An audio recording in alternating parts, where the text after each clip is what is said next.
Hello there, Ed, Chelsea, and Brea. How are you doing? Good to see Brea again. Been a Yeah, while. good to see you. How are you? Been a decade. I was just thinking about it Has it before. It's been a been a decade. decade? Oh my Yeah. gosh. Jesus. Yeah. Crazy. Ah, Listen, that's a long time. times of the essence. So listen, we got 10 minutes. After 10 years, we got 10 minutes to speak. Congratulations on Okay, the okay. on the anthology. It's great. I loved it to bits. It's really funny when it shouldn't be. We shouldn't laugh at these things that are really kind of on the nose right now. But I'm really kind of hmm curious. Were there any specific? I mean, it's specifically about kind of side hustles, things that you have to kind of do, especially working in your kind of industry. I imagine there's all kind of jobs that you've had to kind of juggle with at the same time. So I'm curious for each of you if there was anything kind of specific, any specific job, any specific kind of boss that you've had or whatever on the side that was kind of the genesis for this anthology. I mean, I'll start. I have been invited to multi-level marketing meetings that I didn't realize were multi-level marketing. So that is always a really trick when you realize, oh no, I'm getting invited to like essentially what is a cult meeting. And then I've worked a lot in food service. So while I haven't done food delivery, I like any good actor. When I first started, I waited tables for years. And worked in various kitchens of restaurants. I worked as a hostess. And so the food service industry is one that is near and dear to my heart. Mhm. That specific the segment that you mentioned about the kind of the food delivery it felt so palpable and monotonous, so realistic. It was kind of like really well structured. I love that bit. Oh, cool. Thanks. Yeah, we actually, the one we talked to people and did a lot of research on all of the jobs, even though none of us have actually done food delivery. Have you, No, Chelsea, you no, haven't done yeah. food Well, delivery. wait, I delivered pizza and Yeah. Chinese food for Okay, years. great. Okay, great. Well, the one thing we talked about a lot was how monotonous it is and how it feels like you're sort of in a loop, which is why we went Yeah. time loop with that one. Yeah. Huh? I'm When quite you were in curious high about. school, Ed, is that what it was? And college In college, huh? Okay, great. and a little post college. But I actually like that job. But yeah. And I could very much relate to MLM when I first like read that segment. As someone who had worked in retail for the 1% basically, and I have also been invited to like on Facebook, I get these invites to basically join this makeup multi-level marketing or clothes or whatnot. So definitely being exposed to that, and that Uh-huh. resonated with me. Also, as Uh-huh. someone who's like house sat and dog walked and all that stuff too, the whole thing absolutely connected with me. Brilliant. And because it's an anthology, I'm quite curious how close together you worked on that. Did you kind of each kind of keep your in your own bubbles? Because I was speaking to Barbara Crampton yesterday, and she said she didn't really know what was going on other than what she did. So I'm quite curious. Were your shorts kind of that same kind of thing, and they fell into place, but luckily, or was Yeah, it kind no, of no, more? no. No. No. We wrote. So Ed and I wrote the whole thing before we knew what all the shorts were gonna be before we shot MLM.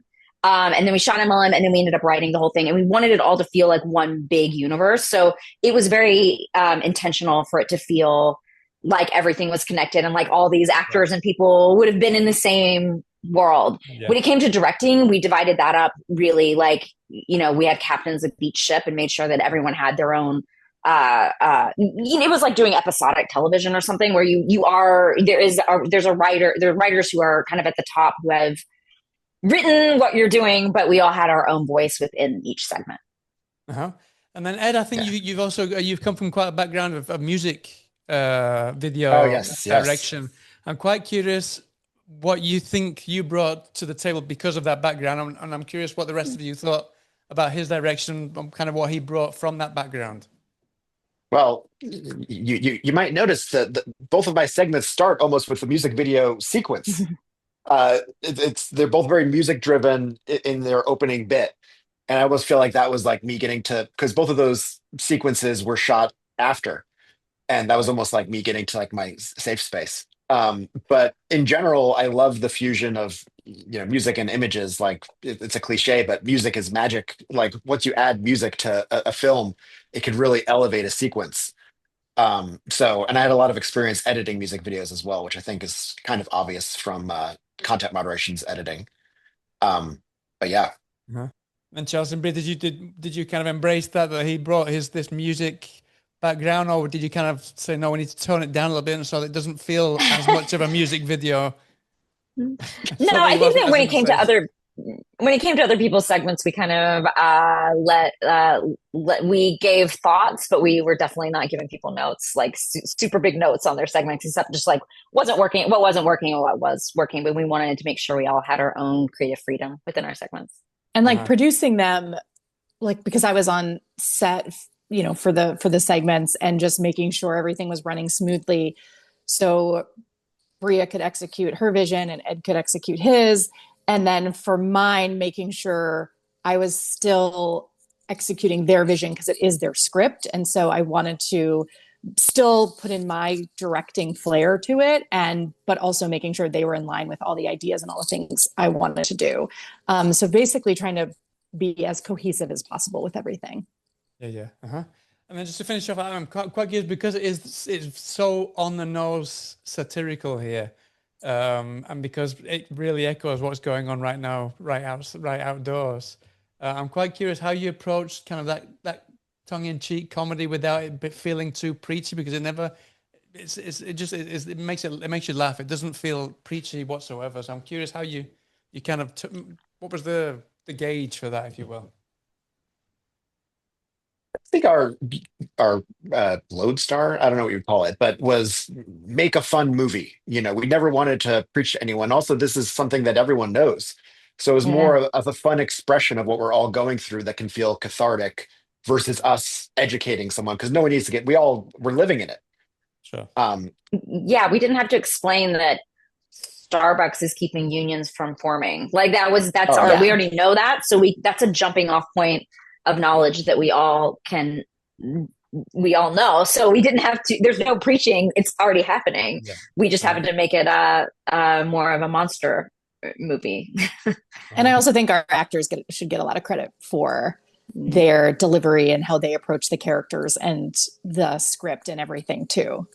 I'm glad you brought that up. Because when I spoke to Barbara, I think she said, Brea, you said that you'd kind of you'd written this part for her. You reached out to her and say, I think this part would be for you. Was that the case with all the different people? Did you kind of, when you were writing the different segments, you knew pretty much who you wanted? Gigi? No, not necessarily. Well. No, I mean, Gigi's just our friend, so we called her to be like, "Would you want to come be in this movie?"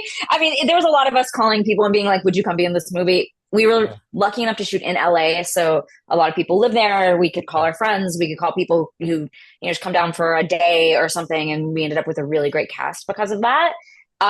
They're definitely actors we had hoped. We got some of them, and we didn't get some of them. Oh yeah. I mean, it's crazy the people that you sometimes set your mind to, and then you can't imagine it without them, and then you get someone else that you can't imagine if you had gotten the first person. You were like, was I even thinking with that one? Yeah.